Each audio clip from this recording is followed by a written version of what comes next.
आप सबका बहुत स्वागत है हमारे साप्ताहिक कार्यक्रम में।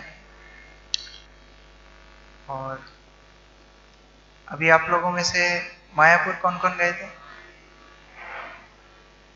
मायापुर कोई नहीं गया था? अच्छा, अभी यहाँ से कुछ 50 भक्त मायापुर गए थे और पिछले हफ्ते ही वापस आए हैं।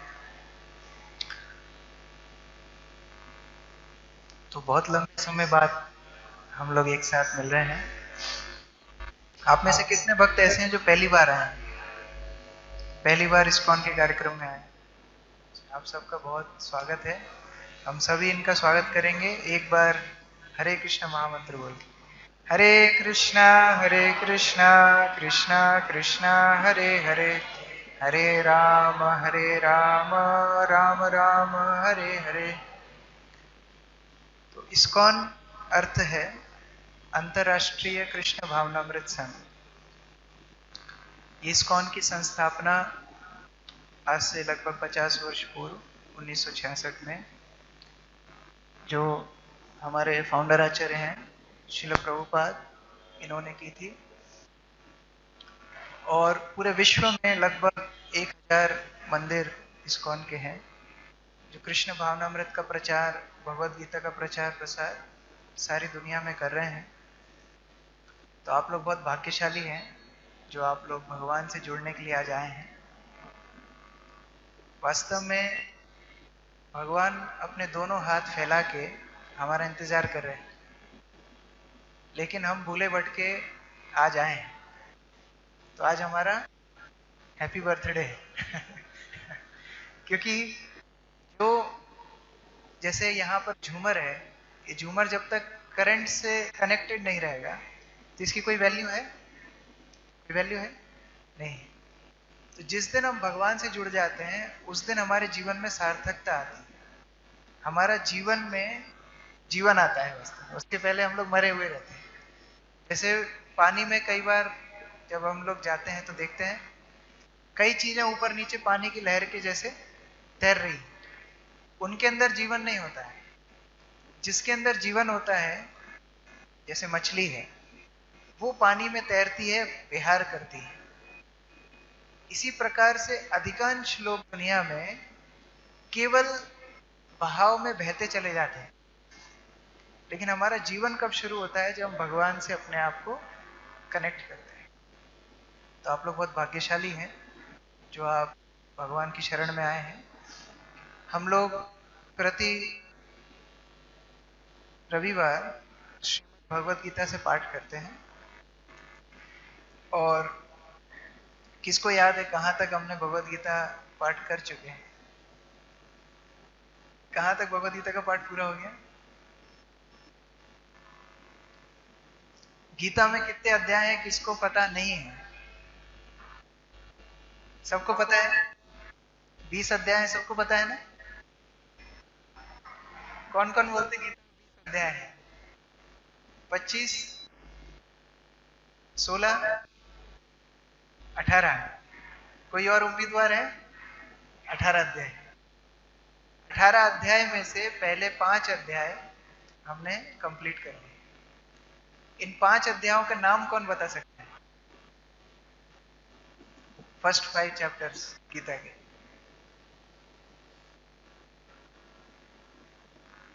Okay, very good. सेकंड अध्याय का नाम एक एक करके। सेकंड, हाँ, गीता का सार। गीता का सार क्या है? सेकंड चैप्टर तो है सेकंड चैप्टर तो है, लेकिन गीता का सार क्या है? जो हुआ अच्छा हुआ, जो होगा अच्छा होगा, ये गीता का सार है। गीता का सार क्या है?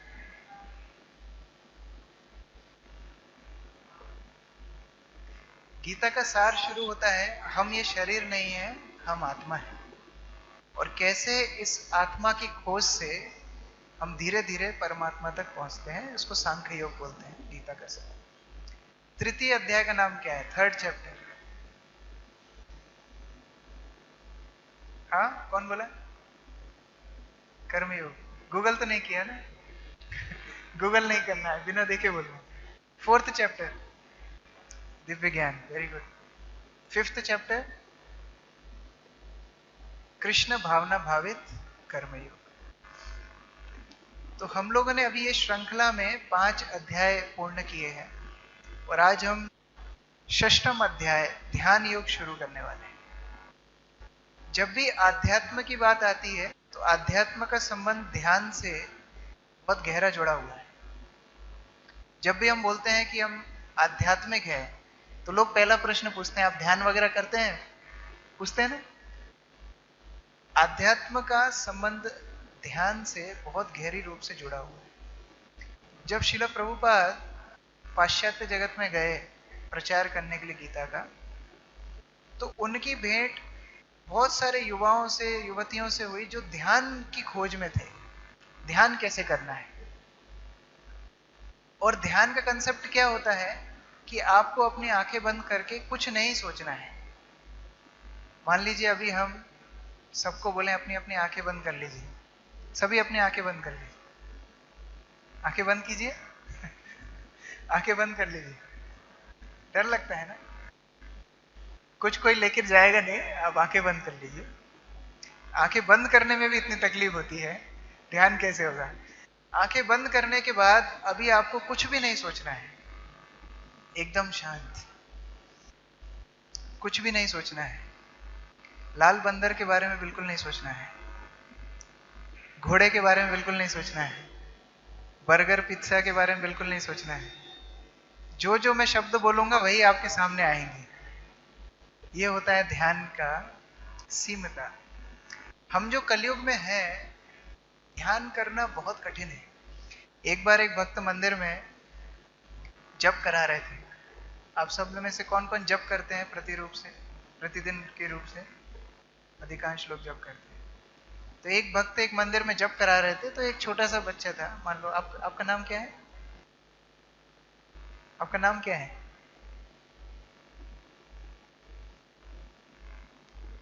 बच्चे ऐसा करते हैं हमेशा सबके सामने बेइज्जती करवाते हैं इनका नाम क्या है? अनुकल्प। तो अनुकल्प जी से थोड़ा बड़ा एक बच्चा था। तो एक भक्त उनको जप करा रहे थे, नए लोग आए थे मंदिर में, उनको माला करा रहे थे। तो ये बच्चा बड़े ध्यान से ऐसे करके जप कर रहा था। तो प्रभु जी को मतलब एक आश्चर्य हुआ कि इतना छोटा बच्चा पहली बार मैं जप करा रहा हूं, इतनी तल्लीनता से कैसे जप कर रहा है। तो उन्होंने देखा कि उस झोली है उसके पास, उसमें हाथ डाल के जप कर रहा है। तो थोड़ी देर बाद वो प्रभु जी ने बोला, तुम्हारी माला पूरी हो गई? तो बोले, प्रभु जी माला तो है ही नहीं, झोली में माला है ही नहीं। लेकिन बाकी लोग जिस तरह हिल के जप कर रहे थे उसी तरह वो भी जप कर रहा था। तो ध्यान की जब बात आती है तो हम कई बार देख दिखा के, सुन सुना के ध्यान प्रक्रिया करते हैं। कोई बल्ब को देखता है, कोई बिंदु को देखता है, कोई अलग अलग माध्यम से ध्यान करता है। लेकिन भगवान श्री कृष्ण ध्यान योग बता रहे हैं। वास्तविक ध्यान क्या है, ध्यान करने का गंतव्य क्या है। देखिए, जितनी भी शास्त्रों में उल्लेख है उनका एक ही उद्देश्य है, भगवान तक पहुंचना। हमने इस बारे में बहुत बार चर्चा की है पहले भी। योग शब्द का अर्थ होता है जुड़ना। हिंदी में योग मतलब क्या होता है? एडिशन, जोड़ना। गीता में सर्वाधिक अध्याय योग नाम से है। कर्म योग, सांख्य योग, ध्यान योग, भक्ति योग। योग का अर्थ ही है जोड़ना। तो किस से जोड़ना? खुद को भगवान से जोड़ना, ये होता है योग। तो ध्यान का अर्थ क्या है, योग का अर्थ क्या है? अपने आप को भगवान से जोड़ना। हम जो एक्सरसाइज करते हैं उसमें और योग में क्या अंतर होता है? क्या योगा एक्सरसाइज है? एक्सरसाइज नहीं है, वो एक पद्धति है जिससे हम अपने आप को भगवान से जोड़ सकते हैं। अगर हम उस उद्देश्य को भूल जाएंगे तो वो केवल एक क्रिया रह जाएगी। जैसे हम लोग स्कूल में सब पीटी करते थे ना, 1 2 3, ऐसी क्रिया रह जाएगी, ध्यान योग नहीं रहेगा। तो हम भगवान के मुख से सुनेंगे कि ध्यान योग क्या होता है। तो पहला श्लोक इस 6वें अध्याय का, आप लोग स्क्रीन देख पा रहे हैं? मैं पहले बोलूंगा, आप लोग पीछे दोहराइएगा। श्री भगवान वाच अनाश्रितः करम फलम कार्यम कर्म करोति यः स सन्यासी च योगी च नानेन अग्रि न च क्रिया। श्री भगवान वाच अनाश्रितः करम फलम कार्यम कर्म करोति यः स सन्यासी च योगी च नानिरग्नि न च क्रिया। देखिए, गीता में और बाकी शास्त्रों में ये पार्थक्यता है। कई लोग अपनी अपनी किताबें लिख देते हैं, 7 सक्सेसफुल हैबिट्स, इस तरह बहुत किताबें, आप मार्केट में जाएंगे बहुत आपको किताबें मिलेगी। जो बड़ी बड़ी किताबें लिखते हैं उनके साथ वही घटना हो जाती है। जैसे अमेरिका में एक बहुत ही फेमस राइटर थे, उन्होंने एक किताब लिखी थी, how to influence friends and relatives. अपने मित्रों को और संबंधियों को कैसे उनके ऊपर प्रेरणा की जाए, कैसे उनसे संबंध अच्छा किया जाए, इसके ऊपर उन्होंने किताब लिखी थी। और वही अपने जीवन में आत्महत्या करते हैं, किस वजह से? क्योंकि उनके दोस्त से उनकी अनबन हो गई थी। तो ये पार्थक्यता होती है। सुनना तो हमें है ही, हम सुबह उठते से ही प्रश्न पूछना शुरू करते हैं कि पूरा दिन हम प्रश्न उत्तर ही करते रहते हैं। कितना टाइम हुआ है, उठना है कि नहीं उठना है, आज खाने में क्या बना है, जॉब में क्या होना है, बारिश आएगी कि नहीं आएगी। इस तरह हम लोग के प्रश्न उत्तर में ही पूरा दिन निकलता है। लेकिन सही उत्तर देने वाला वही हो सकता है जो सब कुछ जानता हो, वो है भगवान। तो यहां पर कृष्ण उवाच नहीं बोला है, क्या बोला है? श्री भगवान उवाच। आप देखेंगे इसमें लिखा है अर्जुन उवाच आता है, अर्जुन बोल रहे हैं। धृतराष्ट्र उवाच आता है, धृतराष्ट्र बोल रहे हैं। संजय उवाच आता है, संजय बोल रहे हैं। लेकिन इस धार्मिक ग्रंथ का मेन मूल्य क्या है? इसमें श्री भगवान उवाच, भगवान बोल रहे हैं और भगवान बता रहे हैं कि उनसे युक्त होने की क्या पद्धति है। तो ये श्लोक में उन्होंने जो बताया है, मैं हिंदी अनुवाद पढ़ रहा हूं। श्री भगवान ने कहा, जो पुरुष अपने कर्म फल के प्रति अनासक्त है और जो अपने कर्तव्य का पालन करता है, वही सन्यासी और असली योगी है। वह नहीं जो ना तो अग्नि जलाता है और ना कर्म करता है। ये गीता बोल रही है। सामान्यतः जब हम भारतवर्ष में साधुओं को ढूंढते हैं, ऐसे साधु हमको अच्छे लगते जिनकी दाढ़ी बड़ी हो, जिनका थोड़ा नंगे पैर चलते हो, जो मौन व्रत धारण करते हो, एक कुटिया में रहते हो। इसका समर्थन भगवान गीता में नहीं कर रहे हैं। भगवान गीता में क्या बोल रहे हैं? कौन सन्यासी है? वास्तविक सन्यासी कौन है? जो अनासक्त भाव से अपने कर्तव्य का पालन करता है, वह सन्यासी है। ये गीता का संदेश है। कई बार हम लोग इन्हीं भ्रांतियों में फंस के अपने धर्म को ठीक से समझ नहीं पाते। हम लोगों को लगता है कि धर्म के नाम पे हमको भगवा वस्त्र पहनना पड़ेगा, घर छोड़ना पड़ेगा, किसी बाबा साधु के पास जाके पैसा देना पड़ेगा। ये गीता का संदेश नहीं है। आप पूरी गीता में पढ़ेंगे, इस तरह कोई संदेश नहीं है। गीता हमको अपनी क्रियाओं को भगवान से जोड़ना सिखाती है, कुछ छोड़ना सिखाती नहीं। तो उस आधार पे भगवान भगवत गीता में ध्यान योग की शुरुआत कर रहे हैं। कोई बोल सकता है कि ध्यान योग मतलब तो भगवान को बताना चाहिए ना, बैठे कुछ आसन लगाओ, मुद्रा लगाओ, ध्यान लगाओ। ये भी भगवान बताएंगे आज। लेकिन भगवान इसके साथ ये भी बताएंगे कि ये कितना कठिन है और ये संभव नहीं है। जैसे कई बार किसी को अगर ना करना हो तो उसका भी एक तरीका होता है। जैसे मान लीजिए किसी ने आपसे कोई वस्तु मांगी कि भैया आपकी गाड़ी दे दो चलाने के लिए, और आपको उसको ना बोलना है, तो उसका भी एक तरीका होता है। अरे वो गाड़ी तो बहुत खराब है, उसका ब्रेक फेल है, ले जा सकते हो आप, नहीं, ब्रेक फेल है, आप चलाएंगे, एक्सीडेंट हो जाएगा, खबर आएगी, अच्छा नहीं लगेगा। तो इस तरह बोलेंगे तो कौन गाड़ी लेके जाएगा? कोई गाड़ी लेके जाएगा नहीं। तो उसी तरह भगवान भगवत गीता में ध्यान योग बता रहे हैं, लेकिन इस तरह उल्लेख पूरे अध्याय में करेंगे जिससे ऐसा लगेगा कि ध्यान योग करना नहीं चाहिए, इससे अच्छा भक्ति करना चाहिए। तो ये भगवान का स्टाइल है बताने का। तो हम लोग तात्पर्य पढ़ते हैं। ये तात्पर्य श्रील प्रभुपाद ने लिखा है इस श्लोक को ठीक तरह समझने के लिए। कोई एक व्यक्ति जो पढ़ना चाहते हैं पेज पढ़ सकते हैं। प्रभु जी पहले पढ़िए।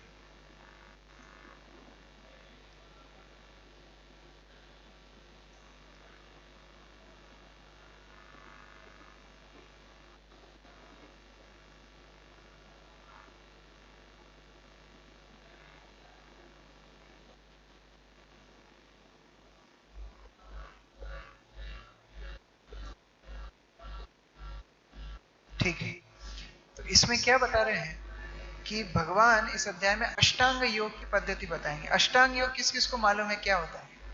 अष्टांग योग, अष्टांग योग योग की पूर्ण प्रक्रिया है।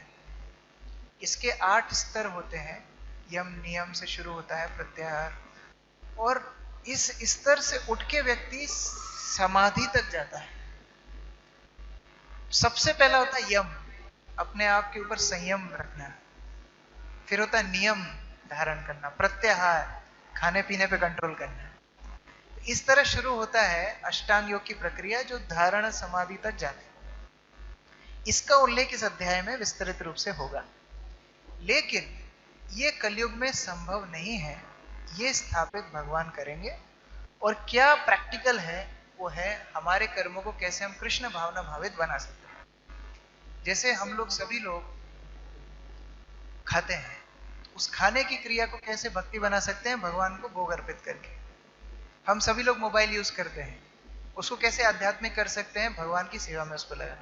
हम माइक्रोफोन यूज कर रहे हैं, माइक सिस्टम यूज कर रहे हैं, टेबल यूज कर रहे हैं, सारे संसाधन यूज कर रहे हैं भगवान की सेवा। तो इसी क्रिया को भक्ति कहलाता है। आगे पढ़िए, आप पढ़िए।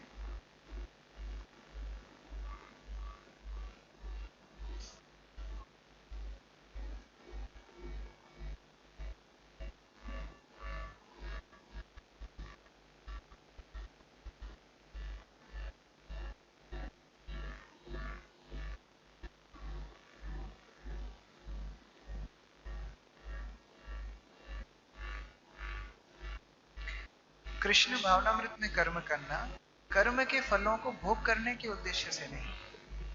अंतर है। हमारे भक्ति प्रेम महाराज कुछ दिन पहले प्रवचन में बता रहे थे कि जब वो उज्जैन में नए नए आए थे तो बंगाल से आए थे, तो उनको उज्जैन की भाषा इतना पता नहीं था कि यहाँ के लोग कैसी बात करते हैं।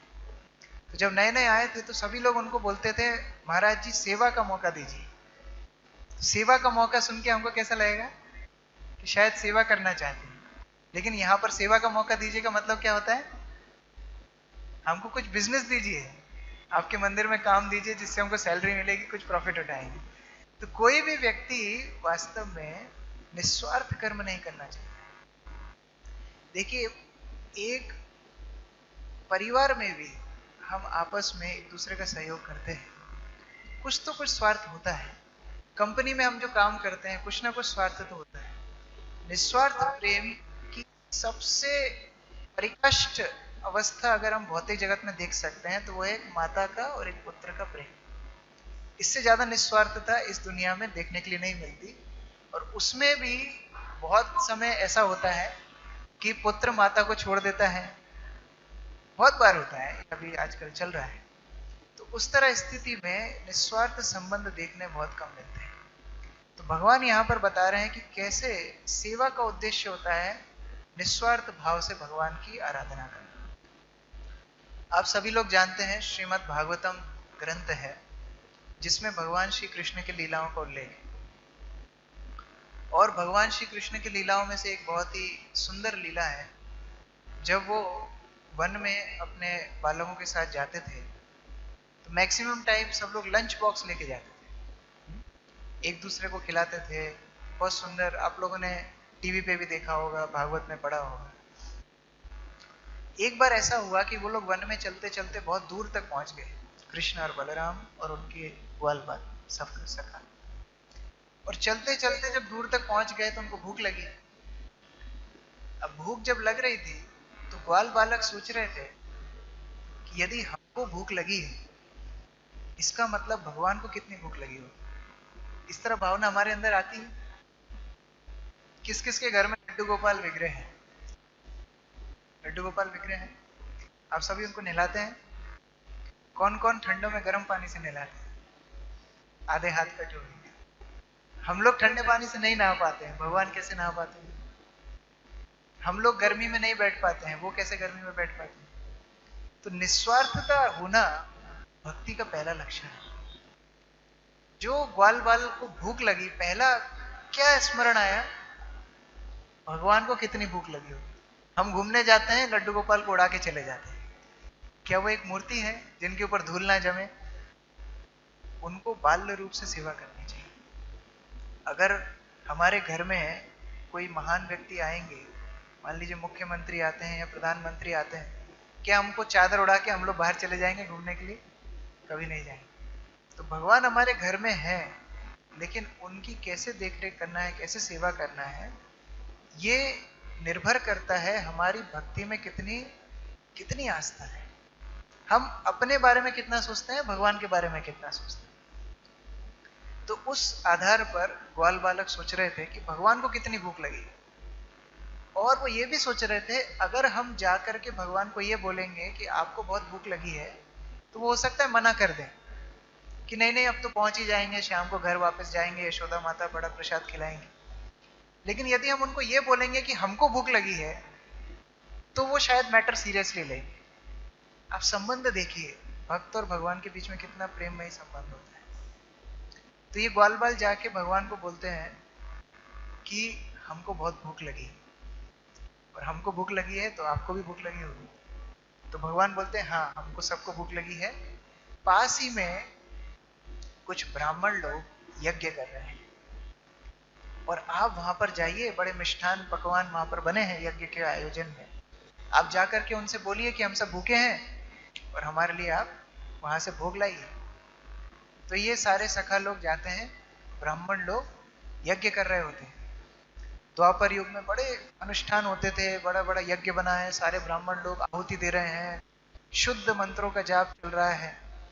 इस तरह आयोजन में बहुत पकवान बने थे। जो उनकी पत्नियां थी ब्राह्मणों की, उन्होंने बहुत पकवान बनाए थे। तो ये ब्राह्मणों के पास जाके ये बच्चे खड़े हो गए और उनसे बात करने का प्रयास कर रहे हैं, लेकिन ब्राह्मण उनकी तरफ देख भी नहीं रहे। क्यों नहीं देख रहे थे? क्यों नहीं देख रहे थे? हाँ, क्योंकि वो यज्ञ कर रहे थे, यज्ञ में इतने व्यस्त थे। बच्चों को थोड़ी, अभी हम क्लास कर रहे हैं तो बच्चे यहाँ पर मस्ती करेंगे, तो उनके ऊपर कम ध्यान देना चाहिए। उसी तरीके से वो लोग यज्ञ में इतने तल्लीन थे कि उन्होंने बच्चों को ठीक से बात तक नहीं की। किसी ने बात की भी, उन्होंने बोला कि कृष्ण बलराम भूखे हैं, हम लोग भूखे हैं। उन्होंने बोला अब यज्ञ चल रहा है, डिस्टर्ब मत करो, ये बोल के उनको भगा दिया। यज्ञ किस लिए करते हैं हम? यज्ञ का मुख्य उद्देश्य होता है भगवान विष्णु की संतुष्टि, सम सिद्धिर हरितोषण। भगवान विष्णु की संतुष्टि यज्ञों का मुख्य प्रयोजन होता है। और वही भगवान कृष्ण बलराम सामने खड़े हैं और ये लोग क्या बोल रहे हैं? हमको यज्ञ करने दो। ये हमारे साथ होता है। हम बहुत धार्मिक हैं, हिंदू हैं, हम मुसलमान हैं, हम लोग अलग अलग अर्थ से पूजा करने का प्रयास कर रहे हैं, लेकिन गीता में भगवान क्या बोल रहे हैं उसके ऊपर हमारा ध्यान ही नहीं।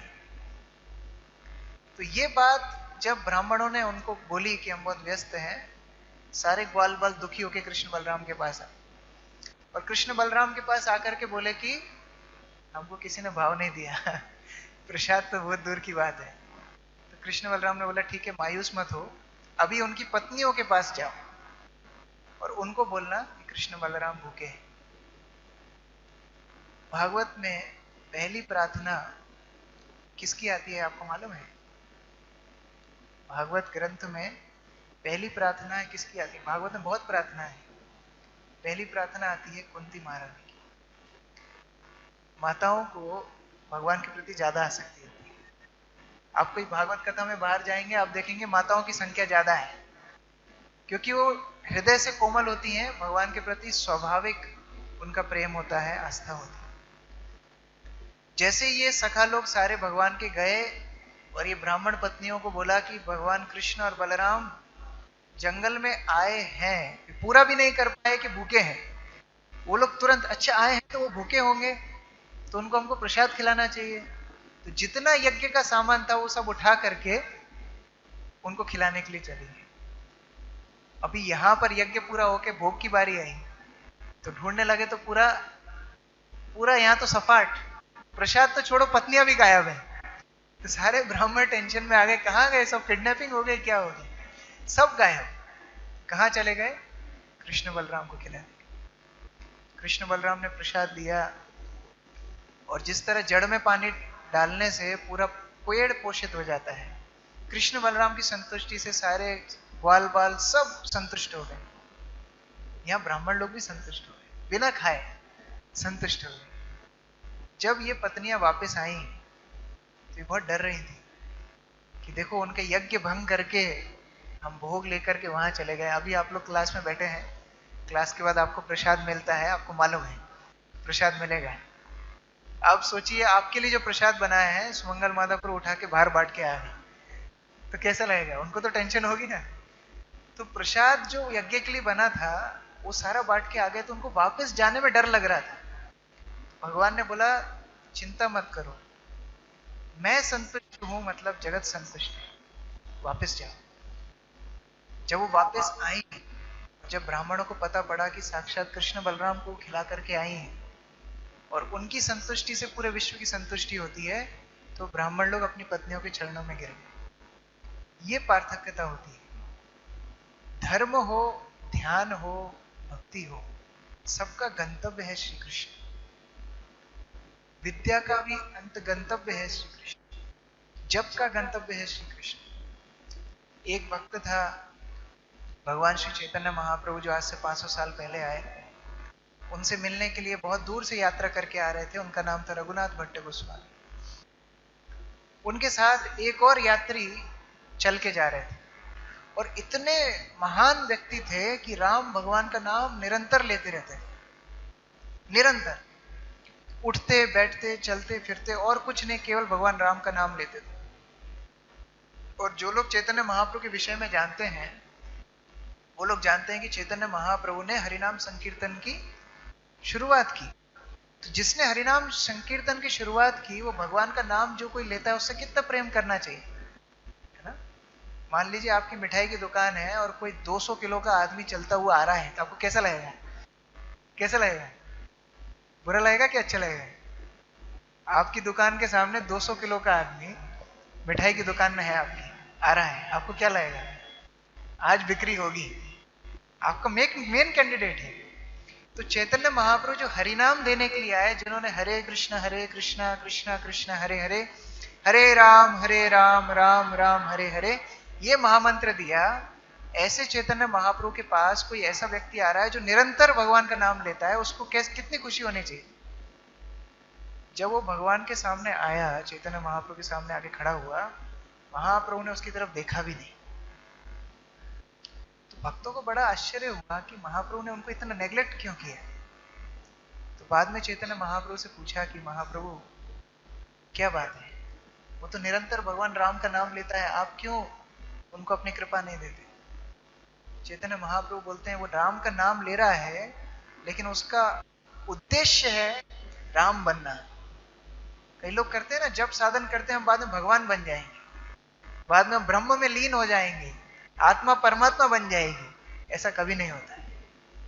पिता पिता रहते हैं, पुत्र पुत्र रहता है, पुत्र कभी पिता नहीं बनता है। उसी तरह से जीवात्मा कभी परमात्मा नहीं बनती। हम लोग भगवदीय बन सकते हैं, भगवान नहीं बन सकते। भगवान के संपर्क में आएंगे उतने समय हमारे अंदर आध्यात्मिक गुण रहेंगे। जैसे मान लीजिए लोहा है, लोहे को जब हम आग में रखते हैं तो कैसा हो जाता है? आग जैसा दिखता है ना, एकदम लाल होता है, जलाएगा भी, आप टच करेंगे तो जल जाएंगे। लेकिन जैसे ही आग से बाहर निकालेंगे तो क्या होगा? ठंडा होके दोबारा से लोहा बन जाए। उस तरह स्थिति हमारी है। भगवान श्री कृष्ण वो ज्वाला के समान है, वो अग्नि के समान है, और हम लोहे के समान है। हम जितना समय अग्नि में रहेंगे, अग्नि की गुण हमारे अंदर रहेंगे। जैसे ही हम उनसे विलग हो जाएंगे, वैसे ही हम दोबारा से उन गुणों को खो देंगे, हम भौतिक बन जाएंगे। तो यहां पर भगवान उसी चीज पर बल दे रहे हैं कि कैसे उद्देश्य हमारे कर्मों का क्या होना चाहिए, भगवान की सेवा का। ये सेवा निस्वार्थ होना चाहिए। आप सबने प्रहलाद महाराज का नाम सुना है? प्रहलाद महाराज का नाम किसने नहीं सुना है? भारत में सभी ने सुना है। नरसिंहदेव और प्रहलाद महाराज की कथा सबने सुनी। तो जब हिरण्यकश्यप का ऑपरेशन हो गया, हिरण्यकश्यप मर गया, उसके बाद प्रहलाद महाराज जब सुंदर प्रार्थनाएं नरसिंहदेव को करते हैं, तो नरसिंहदेव प्रहलाद महाराज से बोलते हैं कि आप मांगिए, आपको क्या चाहिए। हम लोग मंदिर में मांगने के लिए आते हैं, सोचिए भगवान आपके यहाँ आकर के बोले, आपके घर पे, नरसिंहदेव तो प्रहलाद के घर में आए ना, घर में आके होम डिलीवरी करके अगर आशीर्वाद देना चाहें तो कौन क्या क्या मांगेगा? अच्छी बड़ी लिस्ट हमको बनाने के लिए रेडी होना चाहिए। तो क्या मांगना है, ये भी हमको ज्ञान होना चाहिए। एक व्यक्ति को भगवान ने बोला तुम्हारे पास 3 वरदान है, मांगो। तो वो भगवान से बोलता है, भगवान मेरी नाक बहुत चपटी है, इसको लंबा कर दीजिए। तो भगवान ने उसकी नाक एकदम तलवार जैसी लंबी कर दी। बोलता है नहीं नहीं, ऐसी नाक नहीं चाहिए थी। सेकंड वरदान, नाक ही मिटा दी। तो ये और टेंशन में आ गया, नहीं नहीं, जैसे पहले थी वैसे ही कर दीजिए। तो ये अर्थ होता है, क्या मांगना है वो भी नहीं मालूम। श्रील प्रभुपाद उदाहरण देते हैं, एक बार जंगल में एक बूढ़ी माता लकड़ी इकट्ठी करने जाती थी। तो जंगल में बड़ी थक गई, चकनाचूर हो गई, वहां बैठ गई, रोने लगी, और रोते रोते भगवान कृष्ण का नाम लेने लगी। तो भगवान कृष्ण स्वयं प्रकट हो गए। बोले माता, मैं तुम्हारा दुख नहीं देख पा रहा हूं, तुमको देख के मैं खुश हो गया हूं, तुमको क्या चाहिए मांगो। तो वो माता बोलती है, भगवान मेरी कोई मदद नहीं करता, मैं अकेली हूं। बोले इसलिए तो मैं आया हूं, मांगो, क्या मांगना है। बोले ये लकड़ी का गठरा दोबारा मेरे सिर पे रख दो। ये होता है हमारे साथ, क्या मांगना है वो भी नहीं मालूम। तो प्रहलाद महाराज से नरसिंहदेव पूछते हैं, बेटा मांगो, क्या चाहिए। प्रहलाद महाराज बोलते हैं, हमको आपने बनिया समझा है क्या? हमने भक्ति आपकी इस दिन के लिए की थी क्या आपको कुछ देंगे तो आप हमको कुछ देंगे? अगर आपको कुछ देना है तो ये दीजिए कि हमारे अंदर से मांगने की भावना खत्म हो जाए। कितने दिन मांगते रहेंगे? हम दुकान पे जाकर के सामान खरीद सकते हैं, भगवान के पास आने की जरूरत नहीं है भगवान से सामान मांगने। ठीक है, अंधा मामा से काना मामा अच्छा, कुछ नहीं से तो इसलिए मंदिर आना कि भगवान से कुछ इच्छा है, वो भी ठीक है। लेकिन भक्ति हमें सिखाती है कैसे भगवान से हम अगर कुछ मांगना चाहें तो हम उनसे उनका प्रेम मांगे, उनसे संबंध मांगे। मान लीजिए कोई एक गरीब व्यक्ति है जिसका टूटा फूटा घर है, उसके घर के लिए रास्ता नहीं है, कोई सुख सुविधा नहीं है, और उसको भारत के प्रधानमंत्री बोलते हैं आप एक कोई भी चीज मुझसे मांग लीजिए, मैं आपको देने के लिए तैयार हूं। वो इतना चालाक व्यक्ति है, वो बोलता है कि एक काम कीजिए, आप मेरे घर में एक दिन डिनर के लिए आइए। अगर प्रधानमंत्री कहीं जाते हैं तो क्या होता है? मान लीजिए प्रधानमंत्री नरेंद्र मोदी इधर आएंगे इस्कॉन मंदिर में उज्जैन में, तो हमारी रोड ऐसी रहेगी क्या? नई रोड डल जाएगी, पुताई हो जाएगी, सब कुछ, मंदिर भी हमारा शायद पेंट करा देंगे। क्यों? क्योंकि प्रधानमंत्री आ रहे हैं। उसी तरीके से वो व्यक्ति ने जब उनको डिनर के लिए बुलाया तो उसके घर में रास्ता बन गया, उसका घर रिपेयर हो गया, बैठने के लिए डाइनिंग टेबल चाहिए, किचन अच्छी चाहिए, तो सब कुछ मिल गया। क्यों? कि भगवान उनके जीवन में आ गए। यही अर्जुन और दुर्योधन में अंतर है। अर्जुन भी युद्ध लड़ रहा है, दुर्योधन भी युद्ध लड़ रहा है। अंतर क्या है? किस किस के घर में दुर्योधन नाम का व्यक्ति है? किसने अपने बच्चे का नाम, रिलेटिव का नाम दुर्योधन रखा हो? किसी ने? कोई नहीं रखता ना। अर्जुन किस किस के घर में कोई रिलेटिव का नाम है? बहुत लोगों का नाम अर्जुन है। क्या अंतर है? दोनों ने लड़ाई की ना, दोनों में अंतर क्या है? एक ने कृष्ण को मांगा और एक ने कृष्ण की सेना को मांगा, यही अंतर है। तो हमारे जीवन में अगर हम कुछ सार्थक चीज हासिल करना चाहते हैं वो है भगवान से संबंध। वह चीज हमको मांगना चाहिए। प्रहलाद महाराज ने यही सिखाया कि मैं मांगने की इच्छा ना हो, आपकी शुद्ध भक्ति कर पाऊं, आपसे मैं जुड़ पाऊं। तो भगवान यहाँ यही बता रहे हैं कि जीवात्मा का उद्देश्य है परमात्मा से सेवामयी रूप से संपर्क रखना। आगे कौन पढ़ेंगे? किसकी आवाज थी हमारे?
ठीक है।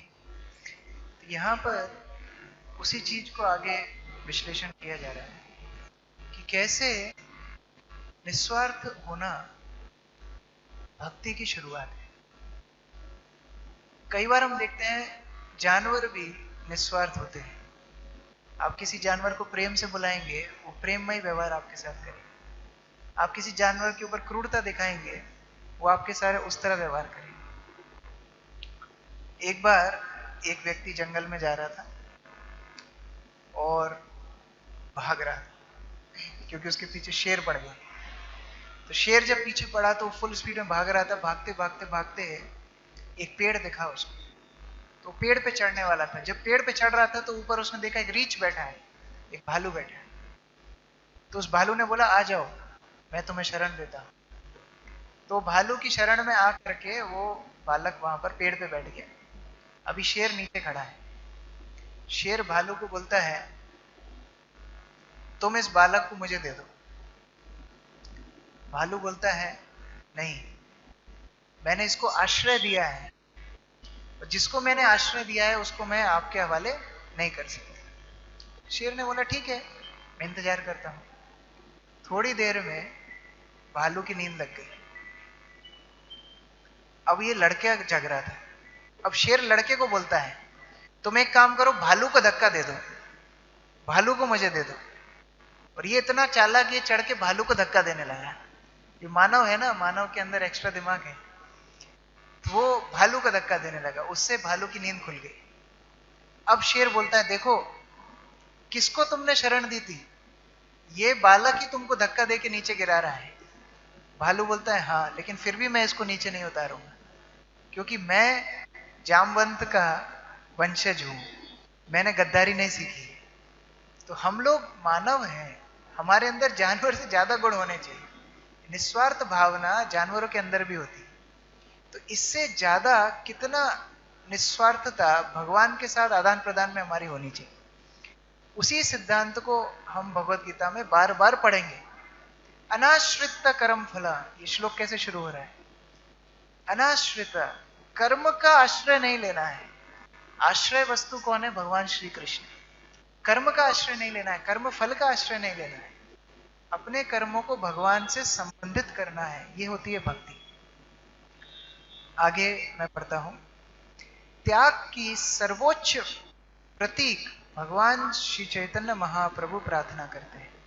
चैतन्य महाप्रभु जो हमारे कृष्ण भावनामृत आंदोलन के प्रणेता है, 500 साल पहले जिनने हरे कृष्ण महामंत्र दिया, उन्होंने सिखाया है कि भक्ति क्या है, भगवान के पास जाकर के क्या प्रार्थना करनी चाहिए। हम लोग क्या प्रार्थना करते हैं भगवान के पास आकर के, और हमको हमारे आचार्य क्या सिखाते हैं, इसमें अंतर देखना है। ना धनम, धनम नहीं, ना जन्म, मान प्रतिष्ठा नहीं, ना सुंदरी, सुंदर स्त्रियां नहीं, कविताम व जगदीश कामये, इनमें से कुछ भी नहीं चाहिए। ये जगदीश शब्द एक और जगह आता है, प्रचलित आरती है हमारे भारतवर्ष में, उसमें हम यही बोलते हैं, सुख संपत्ति घर आवे कष्ट मिटे तन का। इसके ठीक विपरीत हमारे आचार्य सिखाते हैं क्या, ना धनम ना जन्म ना सुंदरिम कविताम व जगदीश कामये, मम जन्मनि जन्मनीश्वरे, मतलब जन्म जन्म तक, मतलब मुक्ति भी नहीं चाहिए। मम जन्मनि जन्मनीश्वरे, क्या करोगे, तुमको धन नहीं चाहिए, मान सम्मान नहीं चाहिए, कोई भौतिक संबंध नहीं चाहिए, और जन्म जन्म तक भी आना है तो करोगे क्या, भवताद भक्तिर अहेतु की, तो अहेतु की भक्ति आपकी मुझे करना है, जिसमें कोई हेतु ना हो। तो आप सब ये पीछे मेरे दोहराएंगे ये प्रार्थना, ना धनम ना जन्म ना सुंदरिम कवितां वा जगदीश कामये, मम जन्मनि जन्मनीश्वरे भवतात् भक्तिरहेतु की त्वयि। हे सर्वशक्तिमान प्रभु, मुझे ना तो धन संग्रह करने की कामना है, ना मैं सुंदर स्त्रियों के साथ रमण करने की अभिलाषी हूं, ना ही मुझे अनुयायियों की कामना है। मैं तो जन्म जन्मांतर आपकी प्रेमा भक्ति की अहेतु की कृपा का ही अभिलाषी हूं। तो ये प्रार्थना भक्त करते हैं, और यही गीता का मूलभूत सिद्धांत है। अर्जुन गीता पढ़ के ना सन्यासी बना ना भौतिकवादी बना। गीता में अंत में अर्जुन ने क्या बोला, करिष्ये वचनम तवा, हे भगवान आप जो मुझे बोलेंगे मैं वही करूंगा। ये सिद्धांत को लेके हम भक्ति जीवन में आगे बढ़ते हैं। यही कृष्ण भावनामृत का सार है। हरे कृष्णा कृष्णा कृष्णा हरे हरे, हरे राम राम राम हरे हरे। श्रीमद् भगवद गीता यथारूप की, जगत गुरु श्रील प्रभुपाद की, समवेत भक्त वृंद की, निताई गौर प्रेमानंदे। हरे कृष्ण। किसी का कोई प्रश्न है या कोई कुछ बोलना चाहते हैं?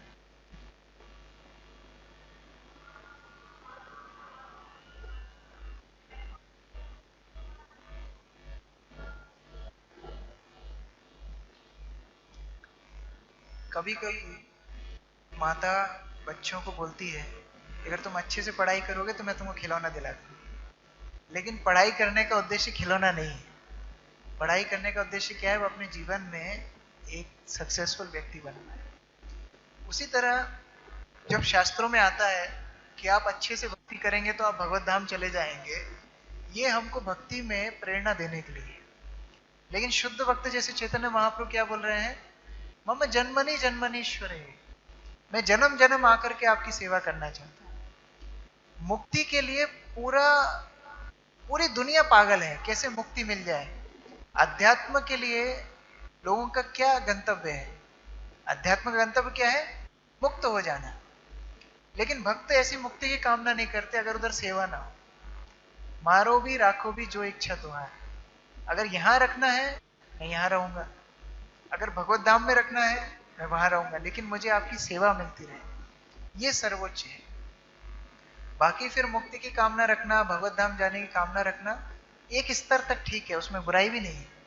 लेकिन शुद्ध भक्त इससे ऊपर उठ करके भगवान को प्रार्थना करते हैं कि जहां मैं आपकी सेवा कर पाऊं वहां मैं रहूंगा।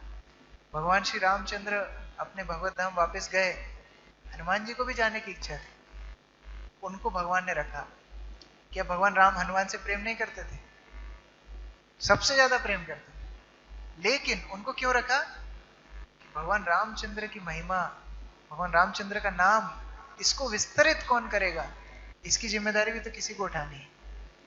भगवान का प्रिय मित्र उद्धव, इतना प्रिय, उनके जैसा दिखता है, उनके जैसा ही वर्ण है, उनके जैसे ही कपड़े पहनता है। जब उद्धव ब्रजमंडल में आए थे नंदगांव में, तो ब्रजवासी देख करके विस्मृत हो गए थे कि ये कृष्ण आ गए। पास में जाकर के बहुत देर बाद पता पड़ा कि ये कृष्ण नहीं और कोई है। इतना प्रेम कृष्ण और उद्धव के बीच में। लेकिन जब भगवान श्री कृष्ण अपने धाम को वापस जाते हैं तो किसको छोड़ के जाते हैं?